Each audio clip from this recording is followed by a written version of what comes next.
Assalamualaikum warahmatullahi wabarakatuh. Alhamdulillahi ala ma syara'a minad din wassalatu wassalamu ala sayyidil anbiya wal mursalin wa ala alihi wa ashabi ajmain amma ba'du. Pada pertemuan kali ini kita akan membahas mengenai kitab Al-Ghayah wat Takrib. Ini adalah salah satu kitab fikih Syafi'i yang ditulis oleh Al-Qadhi Abu Syuja, atau kitab ini biasa disebut dengan kitab Matan Takrib. Pertama-tama, seperti biasa, beliau mengucapkan Alhamdulillah, salawat dan salam. Kemudian setelah itu beliau akan menjelaskan alasan kenapa beliau menulis kitab ini dan tujuan dari menulis kitab ini yang beliau sampaikan. Muqaddimatun muqaddimah. Alhamdu segala puji lillahi hanya milik Allah, Rabbil alamin, Tuhan semesta alam. Wa sallallahu, dan semoga Allah menambah rahmat ta'dim ala sayyidina, atas Tuhan kita Muhammadin, yaitu Nabi Muhammad, an-nabiyyi, nabi, wa alihi, dan kepada keluarga beliau, at-tahirina, yang suci, wa sahabatihi, dan sahabat-sahabat beliau, ajmain, semuanya. Pertama-tama di sini beliau mengucapkan Alhamdulillah, salawat dan salam atas baginda Nabi Muhammad sallallahu alaihi wasallam. Kemudian kepada keluarga baginda Nabi dan kepada para sahabat juga. Qala, berkata Al-Qadhi Qadhi Abu Syuja, Syekh Abu Syuja Al-Asfahani, dari daerah Asfahan, Ahmad bin Husain, Ahmad bin Husain ibni Ahmad, putranya Ahmad. Sa'alani, telah memintaku, Ma'dul asdiqai, sebagian teman-teman, hafidhahumullah, semoga Allah menjaga mereka, mukhtasaron, untuk membuat suatu ringkasan, fil fikhi, mengenai ilmu fikih, ala madhabil imam Syafi'i, sesuai madhabnya Imam Syafi'i, rahmatullahi, semoga rahmat Allah, alaihi, atas Imam Syafi'i, waridwani, dan waridwanuhu, dan ridha Allah atas Imam Asy-Syafi'i. Maka di sini Al-Qadhi Abu Syuja mengatakan alasan pertama beliau menulis kitab ini adalah sebagian teman-teman beliau itu meminta untuk dituliskan suatu kitab yang ringkas yang membahas mengenai fikih mazhab Syafi'i. Fi ghayatil ikhtisari, dalam bentuk yang sangat ringkas, wa nihayatil ijazi, dan puncaknya singkat, yakrobu, yang mudah, alal muta'allimi, bagi orang yang mempelajari, darsuhu, untuk mempelajarinya. Teman-temannya ini selain meminta untuk membuatkan kitab ringkas mengenai mazhab Syafi'i, teman-teman beliau juga meminta untuk membuat kitab yang sangat ringkas dan sudah puncaknya singkat. Jadi sudah sangat singkat dan sangat ringkas. Selain itu, ringkas, singkat, dan mudah dipahami bagi para pelajar. Wa yasulu, dan mudah, alal mubtadi'i, bagi pemula, hifdhuhu, untuk menghafalnya. Selain itu, selain singkat, ringkas, dan mudah dipahami, kitab ini yang diharapkan oleh teman-temannya adalah mudah juga untuk dihafal bagi para pemula. Wan uksiro, dan agar saya memperbanyak, fihi, dalam ringkasan ini, minat taksimati, dari beberapa pembagian. Kemudian dalam menulis kitab ini, beliau salah satu metodenya adalah memperbanyak taksimat, memperbanyak pembagian. Jadi misalnya langsung wudu dibahas, rukun-rukun wudu ada berapa, kemudian nanti rukun-rukun sholat ada berapa, kemudian nanti macam-macam jual beli ada berapa. Beliau langsung membagi seperti itu, memberikan taksimat-taksimat sehingga mudah dipahami dan dipelajari oleh para pemula. Wa khasril hisoli, dan meringkas beberapa batasan atau meringkas beberapa bagian. Metode yang kedua beliau dalam menulis kitab ini adalah hasril hisol, meringkas beberapa pembagian. Jadi misalnya di situ ada beberapa syarat-syarat yang terlalu panjang, terlalu banyak, misalnya dalam bab jual beli nanti syaratnya terlalu panjang, maka beliau kurangi. Atau di dalam beberapa hal yang pembagiannya, misalnya dalam bab salam, itu nanti beliau hanya menyebutkan yang perlu-perlu saja. Pembagian-pembagian yang tidak perlu, terkadang beliau banyak sekali tidak menyebutkannya. Fa'ajabtuhu, maka saya mengabulkan permintaan teman-teman saya tersebut, ila dzalika untuk membuat ini. Akhirnya apa yang diminta oleh teman-teman beliau sanggupi, dan akhirnya selesailah kitab ini. Kitab yang ditulis oleh beliau yaitu kitab Al-Ghoyah wa Takrib atau kitab Matan Takrib. Taliban dengan meminta lisawabi supaya mendapat pahala, ragiban serta mengharap ilallahi kepada Allah Subhanahu wa taala fit taufiqi agar selalu dituntun liswabi terhadap yang benar. Kemudian dalam menulis kitab ini beliau juga menyandarkan diri kepada Allah Subhanahu wa taala agar diberi taufik, dituntun untuk mendapatkan hal-hal yang benar atau menempuh jalan-jalan yang benar, serta beliau dalam menulis kitab ini dengan mengharap ridho kepada Allah Subhanahu wa taala. Dan begitulah kebanyakan dari para penulis, mereka ini adalah untuk mendapatkan pahala dari Allah Subhanahu wa taala. Dan bagaimana dalam menulis itu mereka selalu dituntun oleh Allah Subhanahu wa taala untuk menulis hal-hal yang benar dan sesuai. Annahu sungguhnya Allah alama atas segala sesuatu, yasa'u yang dia kehendaki, qadirun adalah kuasa. Kemudian di sini beliau juga memuji Allah Subhanahu wa taala pada penutupan mukadimahnya. Annahu alama yasha'u qadir, sesungguhnya Allah Subhanahu wa taala itu atas apa yang ia kehendaki adalah zat yang maha kuasa. Wa bi ibadi, dan sesungguhnya Allah terhadap hamba-hambanya latifun adalah maha lembut, khabirun dan maha mengetahui atau mengawasi. Selain itu juga Allah Subhanahu wa taala itu maha lembut dan maha mengawasi kepada hamba-hambanya.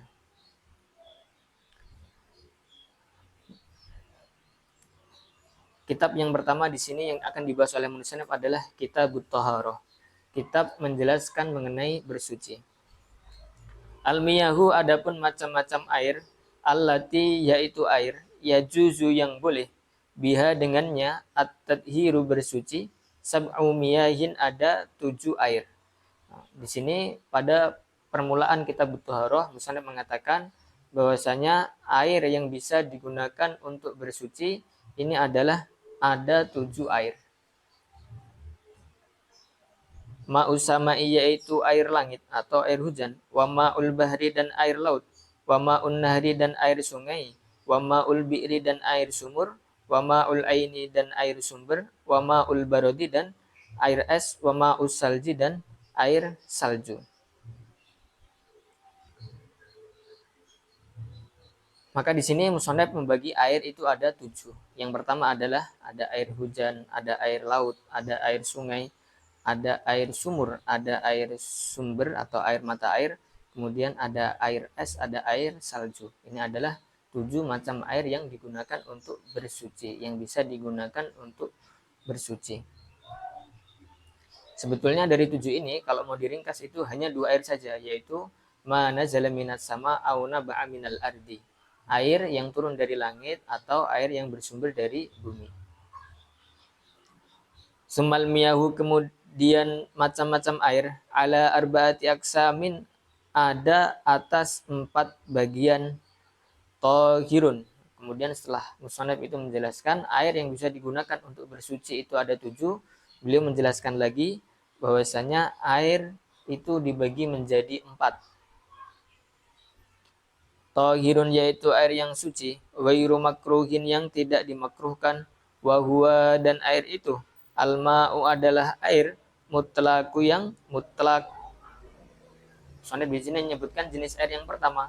Jenis air yang pertama itu adalah air yang suci dan tidak makruh untuk digunakan. Suci, mensucikan dan tidak makruh untuk digunakan.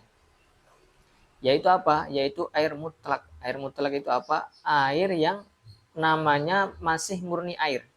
Namanya masih murni air, belum ada tambahan-tambahan nama.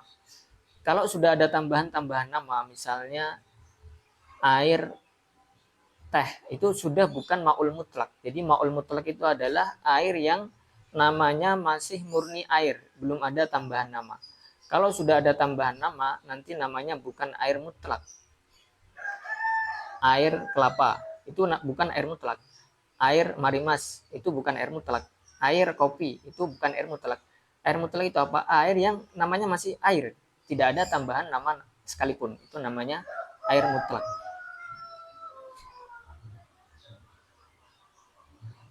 wa tahirun, dan yang kedua adalah air yang suci, mutahhirun yang mensucikan, makruhun namun dimakruhkan, wa huwa, dan air ini al-ma'u adalah air al-musyammasu yang dipanaskan dengan matahari. Kemudian macam air yang kedua adalah air suci mensucikan tapi makruh untuk digunakan. Suci mensucikan. Jadi bedanya suci dengan mensucikan itu, kalau suci itu hanya bisa dikonsumsi, misalnya diminum atau dimakan, itu adalah suci. Tapi kalau mensucikan itu bisa digunakan untuk bersuci, bisa digunakan untuk wudhu, bisa digunakan untuk mandi, bisa digunakan untuk mencuci baju, itu namanya air suci mensucikan. Nah, air mensucikan di sini ada jenis yang makruh untuk digunakan, yaitu apa? Air musammas, air yang terpanaskan oleh terik matahari dengan wadah besi. Jadi kalau ada air yang diletakkan di wadah besi, kemudian dia terkena terik matahari dan menjadi panas, maka itu adalah air yang suci mensucikan, bisa digunakan untuk wudhu, bisa digunakan untuk mandi, bisa digunakan untuk mencuci pakaian, hanya saja itu makruh digunakan. Sebagian ulama mengatakan alasan makruh itu adalah bisa menimbulkan penyakit kulit. Kemudian jenis air yang ketiga, watahirun, dan air suci, wairu mutahirin yang tidak bisa mensucikan. Jenis air yang ketiga itu adalah air yang suci namun tidak bisa mensucikan. Air yang suci tidak mensucikan di sini ada dua jenis. Ada dua jenis. Jenis yang pertama adalah wahwa, dan air ini al-ma'u adalah air al-musta'malu yang telah digunakan.